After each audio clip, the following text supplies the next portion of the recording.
Mon père m'a dit de me mettre de côté quand il a favorisé son fils préféré. Il a dit « Va-t'en si tu n'aimes pas ça ». Je l'ai fait. Il l'a regretté en quelques semaines. Avez-vous déjà vécu une situation où votre intuition vous dit que quelque chose ne va pas, mais tout le monde pense que vous êtes fou? C'était moi il y a 3 mois, assis en face de mon père dans son immense bureau en acajou, l'écoutant discuter de l'héritage familial tout en glissant doucement la trahison la plus dévastatrice que j'ai jamais rencontrée. Je m'appelle Jacques. J'ai 32 ans. Durant les 9 dernières années, j'ai travaillé avec mon père dans l'entreprise familiale, une entreprise de logistique de taille moyenne qu'il a montée à partir de rien. Ce n'était pas un empire flamboyant, mais elle était stable, avec une clientèle régulière, des contrats solides et une équipe dévouée qui était là avant même que je comprenne ce qu'étaient les manifestes d'expédition. Papa tirait une fierté de son entreprise, et j'étais heureux d'être son bras droit.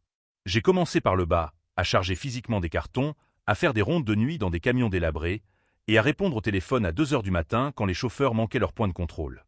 Progressivement, j'ai obtenu plus de responsabilités. D'abord, j'ai géré la comptabilité. Ensuite, la planification logistique. Puis est venu le management. Ces 3 dernières années, je dirigeais pratiquement tout. La paie, les relations clients, les renouvellements de la flotte, vous name it. Papa est devenu de plus en plus absent. Même à ce moment-là, il me laissait parler. Pendant les réunions, il hochait la tête et souriait comme s'il voyait la concrétisation de son héritage. Je pensais être le successeur désigné. Je pensais qu'il me considérait comme son collaborateur, peut-être même son successeur. En fait, je ne faisais que garder le siège au chaud. Le premier drapeau rouge est apparu un lundi matin, dissimulé dans une requête en apparence anodine. Papa m'a dit de venir tôt avant l'arrivée de l'équipe. Rien d'inhabituel.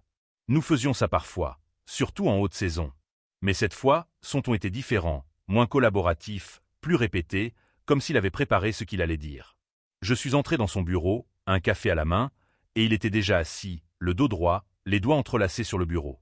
En face de lui était assis mon frère cadet, Brandon, qui venait d'obtenir son diplôme à 26 ans et qui s'était jusqu'ici plus intéressé au Bitcoin et au marketing d'influence qu'à la logistique. « Jacques », a dit mon père, me faisant signe de m'asseoir. « Nous réfléchissons à l'avenir. » J'ai regardé Brandon, qui m'a adressé son sourire tordu qu'il arbore toujours quand il improvise.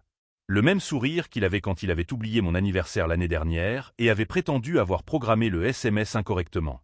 J'ai hoché lentement la tête et me suis assis. « Je veux que tu commences à former Brandon », a poursuivi papa. « Montre-lui les ficelles du métier, y compris les comptes, les systèmes et les relations clients. À terme, je voudrais qu'il reprenne les opérations pendant que tu te concentres sur la stratégie. » Je me souviens avoir cligné des yeux, ne sachant pas si j'avais bien entendu. « Attends, reprendre les opérations? Mon poste ?» ai-je demandé. Papa s'est renversé dans son fauteuil point. « Oui, tu géreras à terme la vision d'ensemble, moins opérationnelle. C'est une transition naturelle. » Brandon, toujours souriant, a enchaîné. « T'inquiète pas, frérot. Je vais pas tout foutre en l'air. J'ai juste besoin d'un petit recyclage. » J'aurais dû dire quelque chose tout de suite. J'aurais dû exposer les faits, mais je ne l'ai pas fait. J'ai hoché la tête. J'ai souri. J'ai joué le bon fils.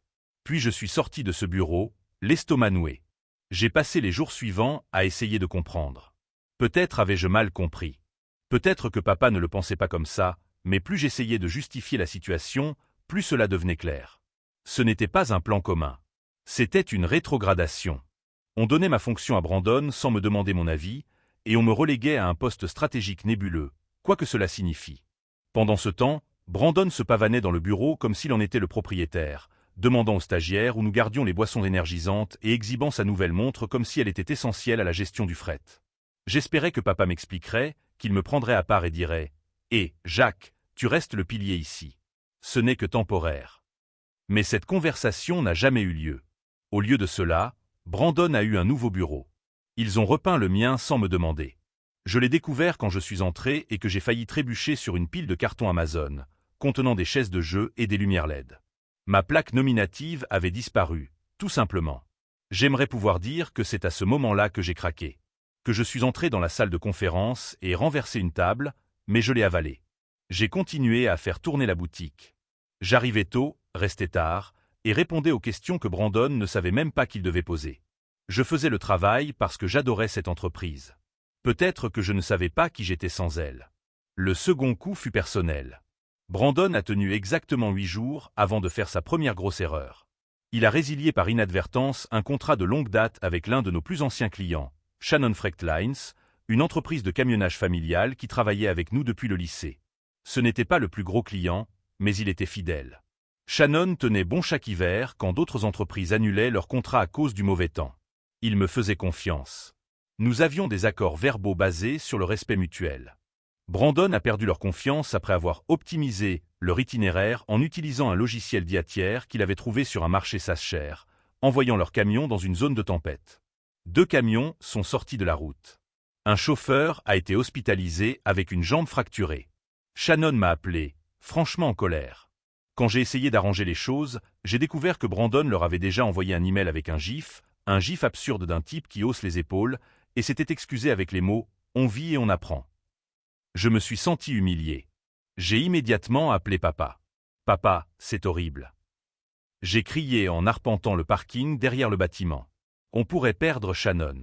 Ils assurent les livraisons pour les urgences. Brandon a répondu avec un GIF. Papa, un gif.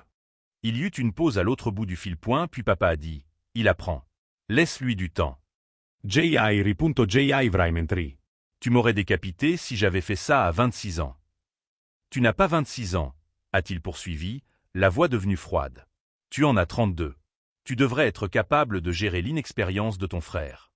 C'était la première fois que je l'entendais aussi clairement. Il ne s'agissait pas de donner sa chance à Brandon. Il s'agissait de me faire le porter. La semaine suivante, j'ai observé des modifications subtiles mais délibérées. Les rapports que j'évaluais étaient maintenant envoyés à Brandon. Les clients que je gérais depuis des années lui ont été transférés.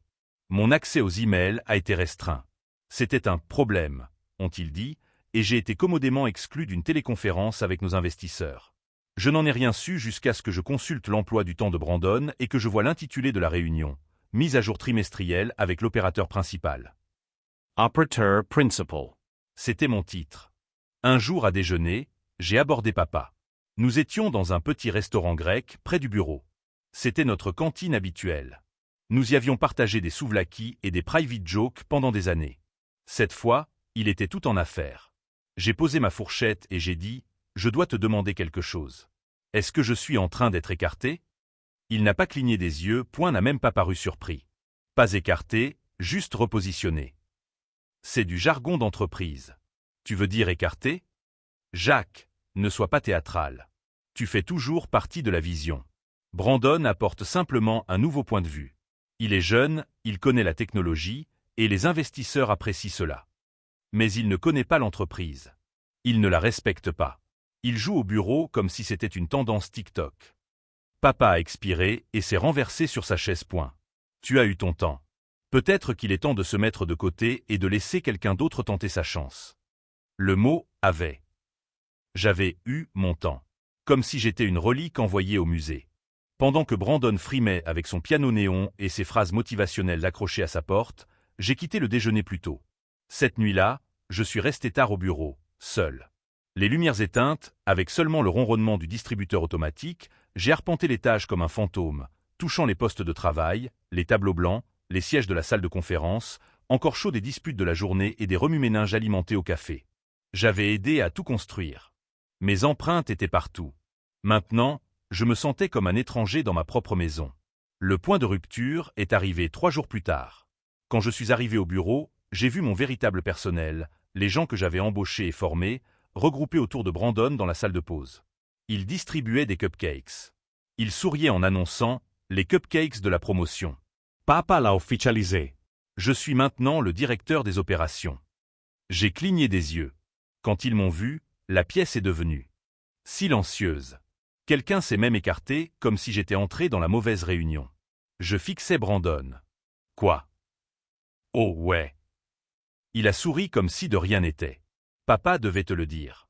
C'était une décision de dernière minute, mais je suis maintenant officiellement en charge des opérations. Plutôt cool, hein ? Je n'ai pas bougé. Je n'ai rien dit. Je me suis retourné et je suis allé droit dans le bureau de mon père. Il a levé les yeux de son ordinateur portable, pas surpris de me voir. « Tu l'as fait directeur des opérations ?» ai-je demandé, la voix calme mais basse. Tu ne pouvais même pas me regarder dans les yeux pour me le dire. Cela devait arriver un jour, a-t-il dit en refermant le capot de son portable. Il vaut mieux arracher le pansement d'un coup. J'ai secoué la tête. Point. On n'arrache pas le pansement de quelqu'un qui se vide de son sang. On le soigne d'abord. C'est une décision commerciale. Non, c'est une décision familiale qui se fait passer pour une décision commerciale, et tu ne t'es même pas donné la peine du déguisement. Il s'est levé et a contourné son bureau. Jacques, si c'est une question de titre ou d'ego. C'est une question de respect. J'ai pointé la porte. Il n'a jamais fait le quart de nuit, jamais perdu le sommeil à cause d'un envoi retardé. Il ne savait pas ce que signifiait net 30, jusqu'à cette semaine. Le visage de papa s'est crispé. Point. Tu n'es pas en position de contester mes jugements. C'est mon entreprise. Tu travailles ici parce que je le permets. Voilà. Débarrassé des politesses.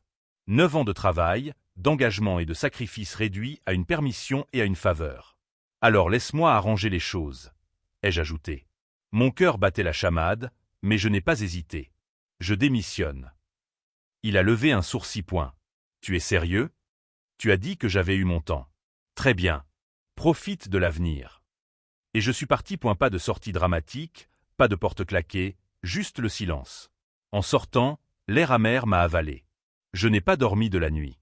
Mon téléphone vibrait sans arrêt. Des amis inquiets, des collègues. Brandon m'a envoyé un mème d'une personne qui dit au revoir avec la phrase « Attention à la porte en partant ». Je n'ai pas répondu. J'ai regardé le plafond jusqu'au matin, me demandant ce que je venais de faire et qui j'étais maintenant. Mais le problème quand on vous sous-estime ou qu'on vous met de côté, comme une vieille nouvelle, c'est que les gens finissent par cesser de vous surveiller. Ils pensent que vous êtes hors jeu. Alors vous agissez. Parce que l'entreprise ne fonctionnait pas seulement sur des tableurs et des réunions. Elle reposait sur des gens, et je savais exactement où étaient les points de rupture. Le jour après mon départ, tout semblait immobile. Plus de réunions, de notifications de calendrier, ou de Brandon diffusant des rythmes Lo-fi trouent les enceintes de mon ancien bureau. J'étais assis à ma table de cuisine en sweatshirt, fixant une tasse de café froid et un sandwich petit déjeuner intact que je ne me souvenais pas avoir préparé. Le calme était terrible. J'avais passé les 9 dernières années à me réveiller avec des alertes incendies et des appels de clients. Maintenant, j'étais à la maison, au chômage, 33 ans le mois prochain, sans plan de secours et sans idée de la suite. J'aimerais vous dire que je me suis levé du lit, inspiré et déterminé à conquérir le monde, mais c'est un mensonge.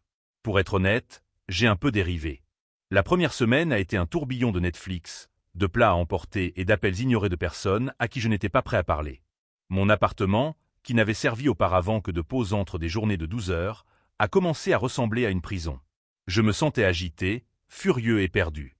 Je répétais sans cesse ma dernière conversation avec mon père. « Tu travailles ici parce que je le permets. » Comme si tout ce que j'avais fait était insignifiant, comme si je n'étais qu'un stagiaire glorifié dont il tolérait simplement l'existence.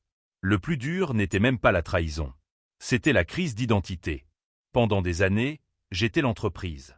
Les gens me respectaient et me faisaient confiance pour prendre des décisions. Maintenant, je n'étais qu'un type en sweat à regarder des rediffusions d'une émission culinaire que je n'aimais pas particulièrement. Le pire, c'était de savoir que Brandon était probablement assis à mon bureau, les pieds sur la table, agissant comme s'il l'avait mérité. Mais, douloureusement, lentement, quelque chose en moi a commencé à changer. Tyler, notre responsable de l'entretien de la flotte, a envoyé le premier SMS. Juste 5 mots, « Tu ne méritais pas ça, mec ». Ce simple message a fait sauter une digue. D'autres sont arrivés progressivement au cours des jours suivants.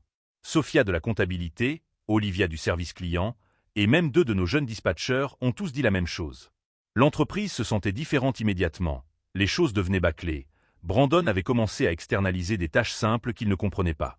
Le moral était au plus bas. Je ne savais pas quoi faire de ces informations au début. Je n'allais pas mendier pour récupérer mon emploi. Mais quelque chose de plus mijotait, quelque chose de plus calme que la rage, quelque chose de plus ciblé. S'ils ne me voulaient pas à leur table, j'en créerais ma propre. L'idée m'est venue vers 2 heures du matin un mardi. J'étais allongé éveillé, à parcourir des sites d'offres d'emploi, quand je suis tombé sur une annonce pour un programme de formation en courtage de fret. Je n'avais pas besoin du programme. Je pouvais l'enseigner, mais cela a suscité une idée. Et si je n'essayais pas de rejoindre une autre entreprise? Et si j'en créais une? Plus j'y réfléchissais, plus cela avait du sens. J'avais une connaissance approfondie du secteur de la logistique. Je savais où étaient les inefficacités. Je savais quels clients étaient surfacturés et quels chauffeurs étaient sous-payés. Je savais qui était négligé, qui souhaitait un meilleur traitement, et qui me suivrait si j'avais quelque chose à offrir. Je n'avais pas besoin d'un bâtiment ou d'un entrepôt. Pas encore. J'avais seulement besoin d'un ordinateur portable, d'un téléphone et d'un plan. Cette nuit-là, j'ai ouvert un document vierge et l'ai intitulé « Phase 1 ». J'ai commencé à prendre contact discrètement. Je n'essayais pas de débaucher qui que ce soit. Pas encore. Je voulais simplement savoir de quoi les gens avaient besoin. J'ai appelé Shannon Frecht Lines en premier. Ils n'avaient toujours pas renouvelé leur contrat avec l'entreprise de mon père après le désastre. Claire Sullivan, la propriétaire, avait l'air épuisée quand elle a décroché. « Jacques, c'est toi ?» a-t-elle demandé. « C'est moi. » ai-je répondu. « Je prends juste des nouvelles. » J'ai entendu parler du chauffeur. « Il va bien ?» Elle a expiré point. Fémur cassé. Il se remet, mais ce sera long. J'ai marqué une pause point. Si vous êtes toujours en train de décider pour des partenaires logistiques, je travaille sur quelque chose. Rien de formel pour l'instant. Mais si je créais quelque chose de meilleur, plus petit, plus attentif, seriez-vous intéressé? Il y eut une longue pause point puis, Jacques, tu as bâti cette entreprise, et je serai ton premier client. C'était tout ce dont j'avais besoin. J'ai utilisé mes ressources limitées et un petit prêt personnel de mon colocataire de licence, Adam, pour former ma propre SARL. Je l'ai appelée Forge Logistique. C'était symbolique. Je n'héritais de rien. Je créais quelque chose de nouveau à partir de zéro. Les semaines suivantes ont été terribles. Je travaillais sur une table pliante dans mon petit salon. Pas de secrétaire, d'administrateur ou de logiciel CRM coûteux. Juste des tableurs, des appels téléphoniques et de la volonté pure. J'ai conclu des accords avec des chauffeurs indépendants que j'avais rencontrés au fil des années. J'ai utilisé des technologies open source pour créer un site web basique de suivi des expéditions. Je gérais chaque facture, chaque appel, chaque demande client. C'était épuisant, mais c'était entièrement à moi. Le plus étrange, quand on recommence à zéro, c'est que les gens commencent à vous percevoir différemment. D'anciens collègues qui me voyaient auparavant comme monsieur fiable ont commencé à me considérer comme un underdog. Les gens aiment l'histoire de l'underdog, surtout quand ils partagent une rancune commune. En 8 semaines, j'avais 4 clients. Pas de gros contrats, mais des contrats décents. Des entreprises qui avaient été ignorées sous la direction de Brandon. L'une d'elles m'a même envoyé un échange de mails où Brandon avait essayé d'utiliser ChatGPT pour créer un calendrier d'expédition et avait fini par produire un plan d'itinéraire de fret complètement inexact. Je n'ai pas ri, mais j'ai sauvegardé une capture d'écran.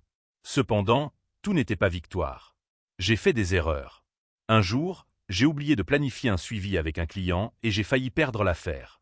Un autre jour, ma Wi-Fi a coupé pendant un pitch Zoom, m'obligeant à faire une présentation depuis le parking d'un Starbucks sous la pluie.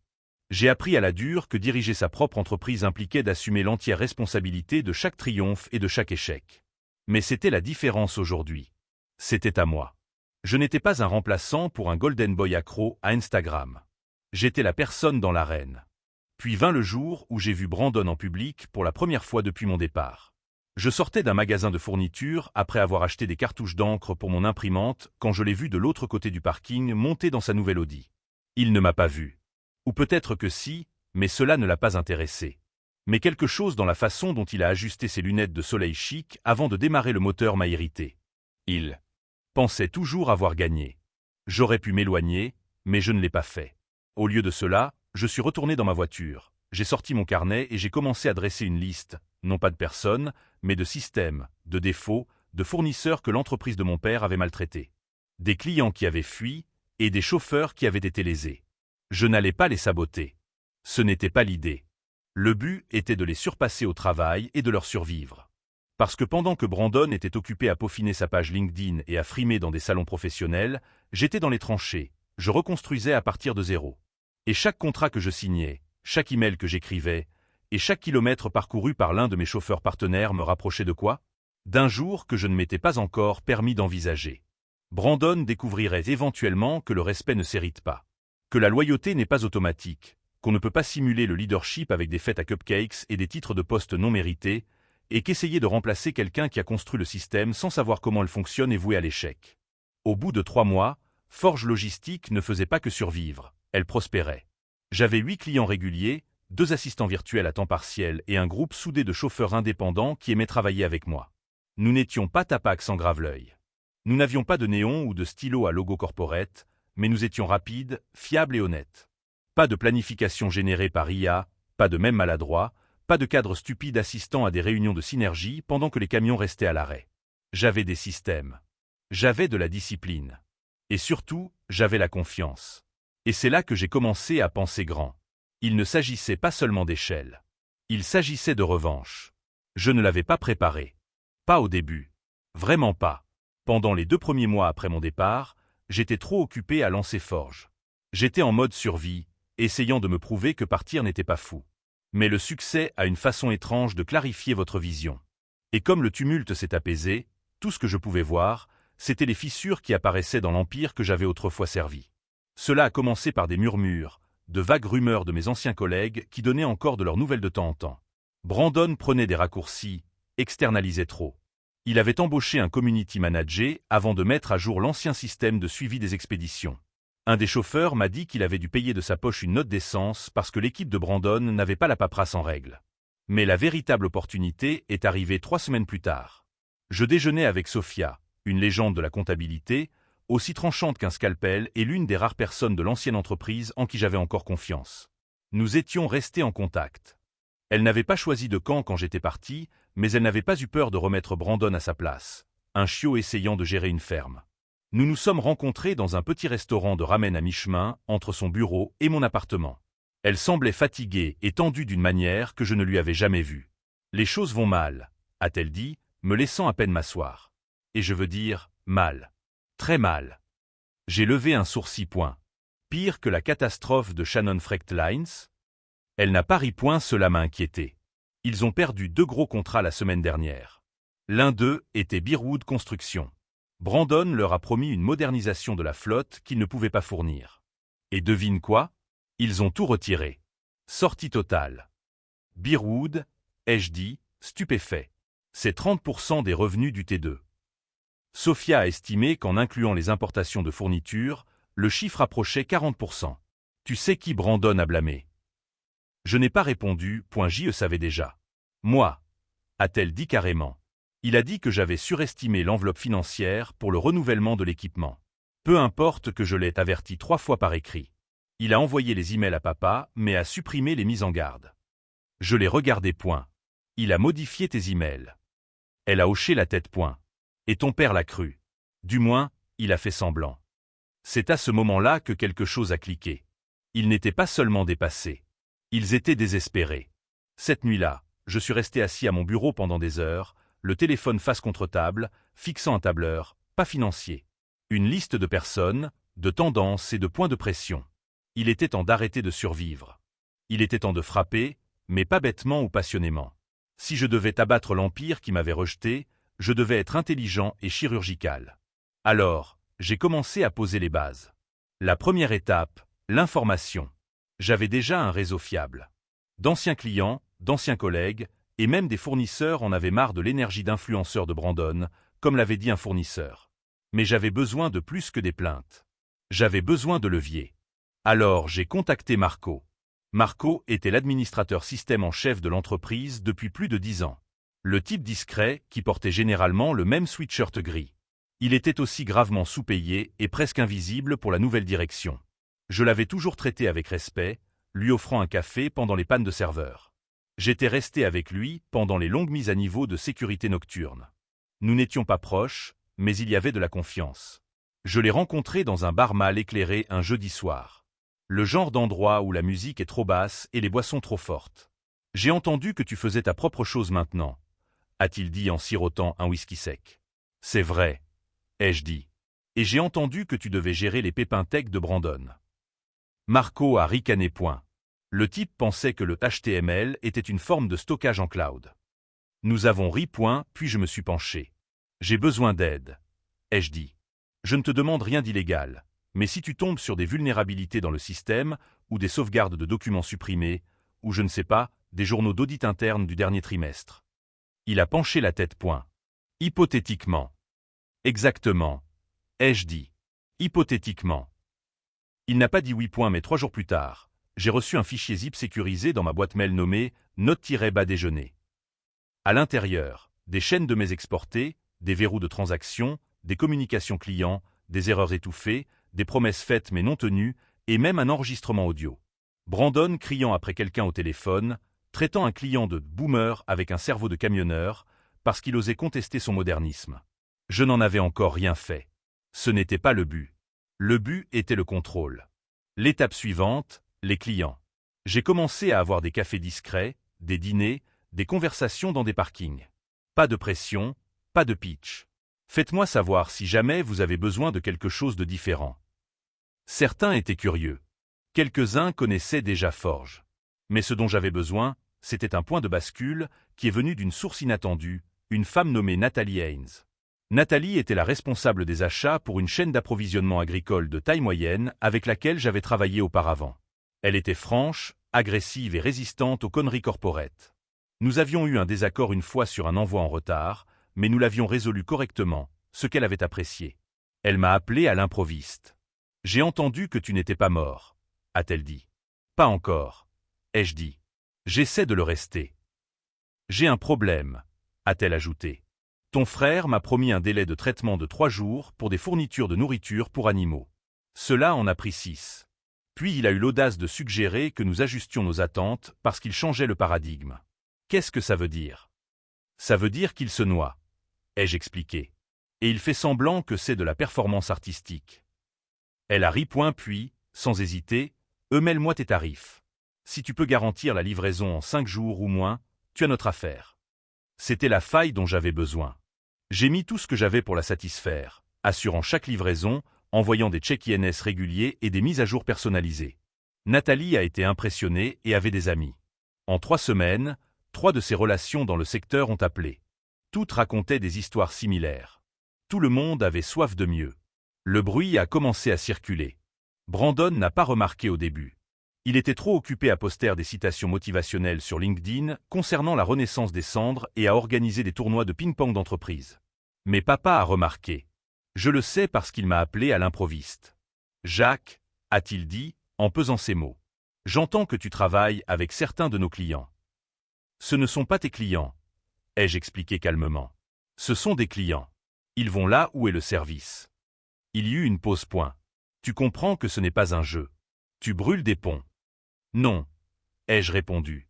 C'est toi qui l'as fait quand tu as choisi un slogan sur un sweatshirt plutôt que la personne qui a construit tes fondations. Il a expiré point. Je n'ai jamais voulu que ça se passe comme ça. Alors tu n'aurais pas dû allumer l'allumette. J'ai raccroché, puis j'ai accéléré. J'ai mis en place un nouveau portail client, embauché un autre assistant, payé mes chauffeurs. Au-dessus des tarifs du marché et les ai traités comme des partenaires plutôt que comme des rouages. La dernière partie de mon plan, la visibilité. J'ai contacté un podcast commercial local que je connaissais. Il me devait une faveur pour une intervention en tant qu'invité il y a 2 ans. Je leur ai proposé une histoire sur un fils qui quitte l'entreprise familiale pour créer la sienne. Ils ont adoré. Nous avons enregistré l'épisode en une seule prise. Je n'ai cité aucun nom. Je n'ai dénigré personne. J'ai simplement dit la vérité. Que la loyauté n'est pas toujours réciproque. Que le leadership se mérite plutôt qu'il ne se donne. Que la vision est vide sans exécution. L'émission est diffusée la semaine suivante. Dès le lundi suivant, ma boîte mail avait reçu 70 nouvelles demandes. L'entreprise de Brandon a connu son pire trimestre depuis 6 ans. Mais je n'avais pas fini. Pas encore. Parce que tout cela, toute cette croissance, cette planification, ce levier, n'était que le début. Le grand mouvement était sur le point d'arriver. Et cette fois, ce n'était pas pour les affaires. C'était personnel. Cela s'est passé un mardi, et ce n'était pas un accident. J'avais choisi ce jour exprès. C'était en milieu de semaine, calme, et juste avant la réunion d'examen trimestriel de l'entreprise de mon père. Le genre exact de réunion que je dirigeais autrefois. Brandon avait une fois oublié de planifier une réunion jusqu'à 15 minutes avant qu'elle ne commence, ce qu'il avait imputé à un problème de filtre email. Cela faisait 8 mois que j'étais sorti de ce bureau avec rien d'autre que ma fierté et un silence assourdissant dans la poitrine. 8 mois à repartir de zéro, à regarder Brandon se débattre dans mon ancien rôle, brûlant les ponts plus vite qu'il ne pouvait les construire. Papa le soutenait, les bras croisés comme si tout allait bien. Mais soudain, quelque chose n'allait vraiment pas. Forge Logistique avait explosé. Nous n'étions plus les underdogs des brouillards. Nous étions la vraie affaire. 20 clients, une location d'entrepôt en cours, 2 petites flottes de livraison sous contrat, une équipe dévouée de dispatchers et de planificateurs, et une réputation que nous ne promotions pas. Nous n'en avions pas besoin. Notre travail parlait pour nous. L'entreprise de Brandon, détenue par son père, saignait. Ils avaient perdu environ la moitié de leur contrat à long terme. 2 investisseurs importants s'étaient retirés. Leur rétention des chauffeurs était au plus bas, et leurs livres étaient en désordre. Brandon ne pouvait pas comprendre l'écheveau complexe des contrats de fournisseurs qui se chevauchaient, des conditions de paiement variables et de la facturation bâclée. Ils étaient vulnérables, mais je ne voulais pas les achever alors qu'ils étaient à terre. Pas de manière évidente. Je préférais quelque chose de plus poétique. Alors, j'ai invité mon père à déjeuner. Il a été surpris d'avoir de mes nouvelles. Je ne m'attendais pas à ça, a-t-il dit quand nous nous sommes assis au même restaurant grec où nous avions pris des dizaines de repas et où il m'avait dit que j'avais eu mon temps. J'ai pensé que nous devrions parler, ai-je remarqué avec désinvolture, en mordant dans mon gyro. Tu sais, voir comment les choses se passent. Brandon s'adapte, a-t-il dit doucement. Je n'ai pas réagi, je lui ai adressé un sourire crispé. Il a levé les yeux. J'ai entendu parler de Forge. Tu t'en sors bien. Mieux que bien, ai-je répondu. Nous grandissons. Il s'est déplacé avec gêne, je pouvais le voir dans ses yeux. La prise de conscience rampante que je n'étais pas là pour me souvenir. J'étais là pour lui montrer. Je veux proposer quelque chose, ai-je dit. Une issue. Il a levé un sortilpunto. Une issue à quoi? Votre merdier, ai-je répondu franchement. Vous avez perdu plus de 1,5 million de dollars de contrat ce trimestre. Vos investisseurs sont nerveux. Votre turnover vous fait perdre en cohérence opérationnelle. Et Brandon n'est pas un leader. C'est un passif. Sa mâchoire s'est tendue, mais il n'a pas interrompu. Je suis prêt à racheter 2 de vos plus gros comptes restants. Ils m'ont déjà approché. Au fait, ils ne voulaient pas sauter sans savoir comment le split se passerait. Je rendrai cela aussi indolore et généreux que possible. Vous pouvez prendre l'argent et réorganiser ce qui reste, que vous rebrandiez ou non. Cela m'est égal. Tu essaies de nous éviscérer, a-t-il dit calmement. Non, ai-je répondu. Je vous donne une chance de sauver quelque chose parce que si je voulais vous éviscérer, je laisserais simplement Brandon continuer. Nous sommes restés assis en silence un moment. Mon père m'a vraiment regardé, et pour la première fois, j'ai vu quelque chose dans son expression qui n'était pas de l'arrogance ou du mépris. J'ai vu de la peur. Mais il n'était pas prêt à accepter la défaite. Pas encore. Je vais parler à Brandon, a-t-il dit raide. Nous prendrons ton offre en considération. J'ai hoché la tête. Fais cela. Mais je savais déjà qu'il ne le ferait pas. Alors, je me suis préparé pour la poussée finale. Cela a commencé par la fuite. J'ai transmis les documents que Marco m'avait fournis, y compris les chaînes de mails accablantes, les journaux de transactions et les enregistrements audio à l'un des investisseurs restants, mais pas anonymement. J'ai signé de mon nom et ajouté une lettre de couverture où j'exprimais poliment mes inquiétudes concernant la mauvaise gestion, l'incompétence et les drapeaux rouges éthiques qui compromettaient non seulement le succès opérationnel, mais aussi la stabilité légale. L'investisseur a répondu en quelques heures. Merci pour votre transparence, a-t-il écrit. Nous effectuerons un audit interne immédiatement. Le lendemain matin, 3 membres clés du personnel ont démissionné. Brandon a partagé un statut LinkedIn optimiste et vague sur la réorganisation avec un but. La semaine suivante, 2 clients supplémentaires ont changé de camp et ont rejoint Forge. Puis vint la réunion du conseil d'administration. Je n'étais pas invité et je n'avais pas besoin d'y être. Sophia, si. Elle m'a envoyé un SMS après la fin. Il est viré. Ils écartent Brandon des opérations. Le conseil a voté 4 contre 1. J'ai regardé le message longtemps, pas parce que j'étais choqué, mais à cause de la seule personne qui avait continué à voter pour Brandon. Papa coulait avec le navire, même s'il prenait déjà l'eau. Mais Brandon n'est pas parti tranquillement. 3 jours plus tard, il est arrivé à mon bureau. Il a fait irruption comme un personnage de comédie, rougeaud et vibrant de rage. Mon équipe s'est arrêtée en plein appel, surprise par l'interruption. Je me suis levé calmement, lui ai fait signe d'entrer dans le couloir, puis j'ai fermé la porte vitrée derrière nous. « Tu crois que tu as gagné ?» a-t-il grogné. « Tu crois que c'est à toi maintenant ?» Quand je l'ai regardé, tout ce que j'ai vu, c'est un gamin se noyant dans une piscine dans laquelle on ne lui avait jamais appris à nager. Je n'ai pas à le penser, ai-je dit. Je l'ai construit. Tu as essayé de jouer au fondateur et tu as coulé dans les 8 premiers mois. Ce n'est pas une question de gagner ou de perdre. C'est juste la réalité. 2MS Sailboat. Non, ai-je dit calmement. Tu t'es sabordé toi-même. J'ai juste arrêté de te sauver. Il a ouvert la bouche pour répondre, mais je me suis retourné et je suis parti, le laissant là, dans un silence épais de défaite. Après cela, les répercussions se sont propagées rapidement. Les résultats de l'audit ont été rendus publics dans le mois. Les investisseurs ont poursuivi pour tromperie. Les clients ont demandé des remboursements. Les fournisseurs ont coupé les ponts. Papa a tenté de reprendre le contrôle, mais les dégâts étaient irréparables. Ils ont vendu tout ce qu'ils pouvaient, réduit les effectifs à l'état de squelette, et l'entreprise a fermé ses portes dans les 3 mois. Pas de communiqué de presse, pas de gros titres, juste le silence. Là où une entreprise avait existé, il n'y avait plus qu'un fantôme. Je n'ai pas dansé sur la tombe, posté de messages cryptiques sur les réseaux sociaux ou frimé pendant des interviews. Ce n'était pas le but. Le but était la clarté, la liberté et la vérité. Un soir, j'étais assis dans mon nouveau bureau, qui était un véritable bureau cette fois, pas une table pliante. Des rires résonnaient dehors alors que mon équipe partageait des rafraîchissements et des histoires. Mon tableau blanc était couvert d'idées, de plans d'expansion et de noms de clients que j'avais travaillé dur à obtenir. Mon téléphone a vibré. C'était un message de papa. Je ne savais pas comment lâcher prise. Tu avais raison. Je n'étais simplement pas prêt à l'admettre. Je l'ai regardé un moment. Puis j'ai retourné le téléphone face contre la table, me suis renversé dans mon fauteuil et ai souri. Parce que je ne cherchais plus son approbation. Il avait un héritage maintenant. Tout comme j'avais le mien. Et je l'avais bâti à partir de rien.